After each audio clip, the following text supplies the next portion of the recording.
भोजन की आस यानी लोभी वृत्ति और पाद पूजन की प्यास मान प्रतिष्ठा में लगा हुआ है, वह वक्ता सत्य का उद्घाटन, सत्य का, तत्व का सही सही कथन कर ही नहीं सकता।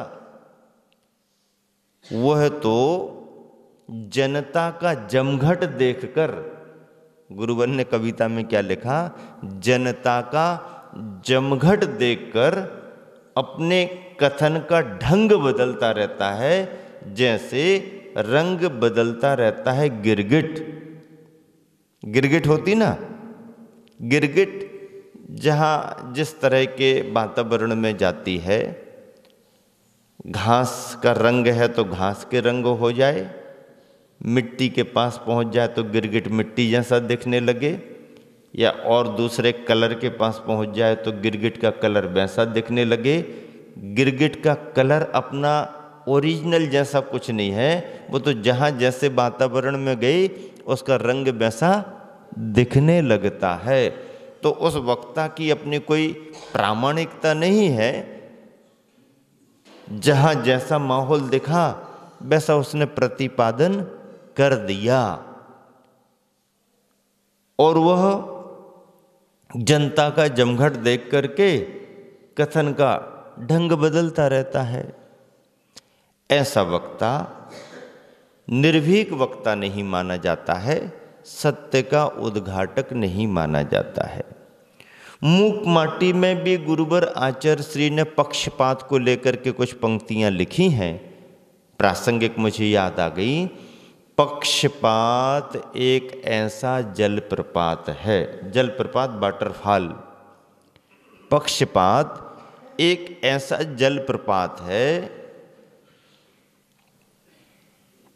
जिसके सामने सत्य की सजीव माटी टिक नहीं पाती। अब पानी गिर रहा है ऊपर से तो माटी कैसे टिकेगी, वो तो बहेगी। पक्षपात एक ऐसा जलप्रपात है जिसके सामने सत्य की सजीव माटी टिक नहीं पाती, वह बह जाती है, वह बह जाती है। वह कर जाने वह कहाँ जाती है, बहकर जाने वह कहाँ जाती है, लेकिन बह जाती है। बह गई तो बह गई, कहाँ गई भगवान जाने कहाँ गई। पक्षपात एक ऐसा जलप्रपात है जिससे सत्य की, जिसके सामने सत्य की सजीव माटी टिक नहीं पाती, वह बह जाती है, बह कर जाने वह कहाँ जाती है। इसीलिए वक्ता के लिए निष्पक्ष होना चाहिए, पक्षपात उसका अपना व्यक्तिगत नहीं होना चाहिए। ये तो धर्म की बात हुई। यदि समाज के रूप में भी देखें और कोई मुखिया, प्रमुख व्यक्ति यदि भेदभाव करके बात करे, भेदभाव करके बात करे, ये हमारा आदमी है इसको तो हम बचाएंगे, फिर वैसी बात करे, ये तो हमारा रिश्तेदार है इसको बचा करके बात करेंगे, ये तो हमारा घर कुटुंबी है इसको बचा करके बात करेंगे, तो फिर और समाज में सर्वमान्य नहीं हो सकता। वह समाज में सर्वमान्य नहीं हो सकता, उसका निर्णय निष्पक्ष नहीं होगा। तो मुखिया के लिए निष्पक्ष होना पड़ता है। फिर धर्म की गद्दी पर बैठने वाला, शास्त्र की बात करने वाला, जिन धर्म जिन वाणी की बात करने वाला, जहाँ पर विविध नयों की विवक्षा है, निश्चय नय के कथन अलग मिलते हैं, व्यवहार नय के कथन अलग मिलते हैं। नयों में शुद्ध नय के रूप में अलग व्याख्या होती है, अशुद्ध नयों के रूप में कथन अलग होते हैं। तो विभिन्न विभिन्न नयों के माध्यम से जो कथन पद्धतियाँ आई हैं, उन सबको समझ करके समभाव से, समता भाव से, मध्यस्थ भाव से, तटस्थ भाव से, बिना भेदभाव किए, पक्षपात से रहित सारी व्याख्याएं ज्यों की त्यों कर दे और परमार्थ की बात बता दे, कल्याण की बात बता दे, वह वक्ता ही प्रामाणिक वक्ता माना गया है। अगली नीति में गुरुवर आचार्य श्री कह रहे हैं, अक्षार्थ कास्ते हितका भवन्ति धर्मो हिता पाप बतां भवेस्ति तथ्यं च पथ्यं नहि रोचते तत् सत्यां रुजायां विधिरोगी नेत्र। पाप पंख में फंसे हुए हैं विषय राग को सुख जाने, मोह पास से कसे हुए हैं बीत राग को दुख माने। सत्य रहा यह कर्म योग से जिनको होता रोग यहाँ, पथ्य कहाँ वह रुचिता उनको अपथ्य रुचिता भोग महा। इस श्लोक में और पद्यानुवाद में कहा है कि जो मोह भावना को लेकर के चलते हैं,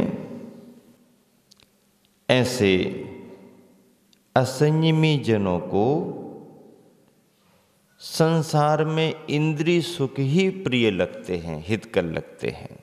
उन्हें धर्म रुचिता नहीं है, क्योंकि उनका जीवन मोह से प्रभावित है, अज्ञानता से प्रभावित है। मोह और अज्ञानता में पड़ा हुआ व्यक्ति असंयम के कार्यों को ही अच्छा मानता है, उसे इंद्रियों के विषय ही रुचते हैं। धर्म की बात, तप की बात, त्याग की बात उसे रुचिती नहीं है। ऐसा क्यों? तो ऐसा इसलिए कि किसी को रोग हो गया है, तो उस रोग की अवस्था में उस रोगी को अपथ्य खाने की ही इच्छा होती है, जिससे बीमारी और बढ़ेगी। वही उसके खाने की इच्छा होती है। ये लाओ, ऐसा करो, ये लाओ, ऐसा करो, ये अरे नहीं इससे तो बहुत बढ़ जाएगा, डॉक्टर ने मना किया है तो डॉक्टर जाने, लेकिन वही अच्छा लग रहा, वही लाओ, और वही लाओ। नहीं वो ठीक नहीं है, नहीं ठीक हो या ना हो वही लाओ। तो रोग से ग्रसित प्राणी जैसे अपथ्य को ही रुचिकर मानता है, पथ्य उसे रुचिता नहीं है। मजबूरी में खाना पड़े बात अलग है, लेकिन रुचिता नहीं है। ऐसे ही असंयमी अज्ञानी मोही प्राणी को संसार में संसार के विषय कसाय ही रुचिकर प्रतीत होते हैं। तप त्याग संयम की बातें उसकी श्रद्धा में जल्दी नहीं आती हैं। क्यों? संस्कार उसका मोह का प्रबल है। जब मोह का संस्कार घटेगा तो फिर उसकी रुचि धीरे धीरे बढ़ेगी। पूज्यपाद स्वामी ने इष्टोपदेश में लिखा है कि जो कार्य शरीर को इष्ट लगते हैं वह कार्य आत्मा को अनिष्ट होते हैं, और जो कार्य आत्मा को इष्ट होते हैं वो कार्य शरीर को अनिष्ट होते हैं। एक आसन करो, हमको जमता नहीं है। क्या कहता है? हमको जमता नहीं है। एक आध उपवास कर लो। हैं उपवास की बात मत करो। अच्छा चलो घूमने फिरने चलें होटल। हाँ चलो बहुत दिन हो गए, कब से नहीं गए। बफे है चलो सामूहिक है। हाँ सामूहिक चलो। अभी तो आपने भोजन तो कर लिया है। अरे भोजन कर लिया तो क्या हुआ? जब आपने अच्छे से घर पर भोजन कर लिया, अब बाजार में कैसे खाओगे? नहीं वो तो चल जाएगा। अरे अभी तो भोजन करके आए, तो भोजन करके आया है फिर भी मनपसंद आइटम दिख रहा है तो और जा रहा है। भोजन करके आने के बाद भी मनपसंद कुछ मिल जाए तो भी चलेगा, लेकिन एक आसन जमता नहीं है। मतलब ये है कि यदि एकाध दिन एकासन कर ले, उपवास कर ले तो जमता नहीं है, सामर्थ्य नहीं है। लेकिन डबल डबल तेवल तेवल पचाने की जम जाएगा, देख लेंगे, बाद में देख लेंगे। इसका मतलब क्या? इसका मतलब यह है कि हमने तप त्याग के प्रति लक्ष्य ही नहीं बनाया है। शरीर ढलता है, आप ढालना चाहो तो ढलता है। अभी आप कह रहे कि हम एक आसन नहीं कर सकते, अभी आप कह रहे हम घंटे 2 घंटे पानी नहीं छोड़ सकते हैं, अभी आप कह रहे कि नाश्ता के बिना चलता नहीं है। और यदि मान लीजिए कोई अच्छा सीजन आ जाए, धंधा पानी अच्छा चल रहा है, नाश्ता भी रखा है सामने, चाय भी रखी है सामने, और ग्राहक पर ग्राहक आ रहे हैं, तो फिर वो रखा भी रहे तो भी अभी नहीं, भैया वो ठंडा हो जाएगा, अरे फिर से मंगवा लेंगे, अरे हो जाने दो ठंडा, अभी ग्राहक से बात कर रहे हैं, अभी बराबर भीड़ भाड़ बहुत है। मतलब ये है कि ऐसे ग्राहकों से काम बनाते बनाते, सौदा देते देते 2-4 घंटे भी निकल जाएं तो खाना पीना भी छूट जाए तो छूट जाए। फिर कहाँ से सामर्थ्य आ गई उस समय? और जरा भीड़ भाड़ कम हुई, कोई ग्राहक नहीं दिख रहा, फिर भूख प्यास लगने लगी। इसका मतलब है कि मन में हम विचार कर लें, सोच लें, ठान लें, किसी कार्य में लग जाएं तो गौण हो जाते हैं। और मन फ्री हो गया तो बस वही, फिर ये चाहिए वो चाहिए। संसार में नीतिकार कहते हैं, पूज्यपाद स्वामी कहते हैं कि संसार के जो कार्य शरीर को इष्ट लगते हैं, भले लगते हैं, अच्छे लगते हैं, वो धर्म की दृष्टि से देखें तो कर्म बंध के कारण होने के कारण, क्योंकि असंयम ही संसारी प्राणी को रुचता है और असंयम कर्म बंध को कराता है, और कर्म बंध होने से आत्मा को कष्ट का अनुभव होता है। तो जो शरीर को इष्ट लगते हैं वो आत्मा को अनिष्ट हैं, जीव को अनिष्ट हैं, और जो जीव को इष्ट होंगे रत्नात्रय जीव को इष्ट है, तप त्याग संयम जीव को इष्ट है। तो जब जीव इसके लिए धारण करेगा तो शरीर को कहीं ना कहीं अनिष्ट लगेंगे ही लगेंगे, शरीर में प्रतिकूलता आएगी ही आएगी।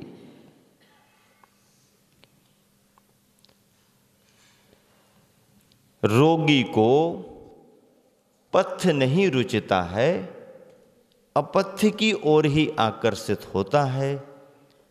ठीक इसी तरह से जो असंयमी और अज्ञानी है, परमार्थ से जो शून्य है, उन्हें असंयम ही ठीक लगता है, संयम के प्रति उनका लगाव जल्दी आगे नहीं बढ़ता। अगली नीति गुरुवर आचार्य लिख रहे हैं, धनी तुमानाय धनम ददाति, धनाय मानाय धियम तु धीमान, प्रायः प्रभावोस्तु कलेः किलायम, दूरोस्तु धर्मो निमाच्यताभ्याम। ऐसा क्यों देखने में आता है? गुरुवर कह रहे हैं, गुरुवर क्या कह रहे, ऐसा क्यों देखने में आ रहा है कि धनी लोग धन तो दे रहे हैं लेकिन परिणामों में निर्मलता नहीं आ पा रही है।